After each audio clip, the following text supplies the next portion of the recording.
কি আর কম দুঃখের কথা ভাই।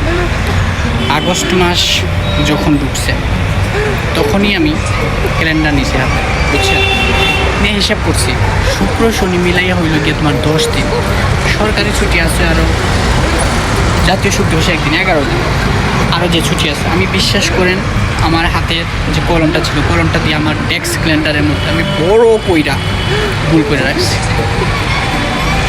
তাও আবার প্রথম আগস্টের 1 তারিখ। কিন্তু আনফর্চুনেটলি যখন আওয়ামী লীগ সরকারের পতন হইল, মানে ক্ষমতাচ্যুত হইল, দেশ ছেড়ে চলে গেল, এরপরে আমার মনে একটা ডাউট লাগলো, একটা ভিডিও ক্রিয়েট করলাম যে 15 তারিখে ছুটি কি থাকবো। যাই হোক, 15 তারিখে ছুটি নাই, খুব মনে একটা কষ্ট, মানে কি বলবো আপনাদের বলে বোঝানোর মতো নয় যে কতটুকু কষ্ট আমার ভিতরে হইতেছে।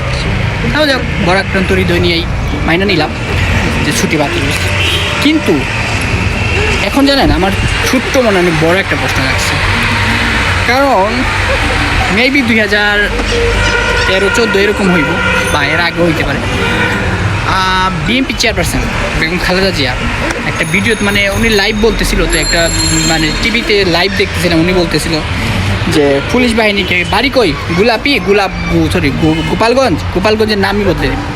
এখন আমার প্রশ্ন হইতেছে, যদি বিএনপি ক্ষমতা যায় গোপালগঞ্জের নাম কি দিব, গোলাপি না অন্য কিছু? ব্যাপারটা চিন্তার না?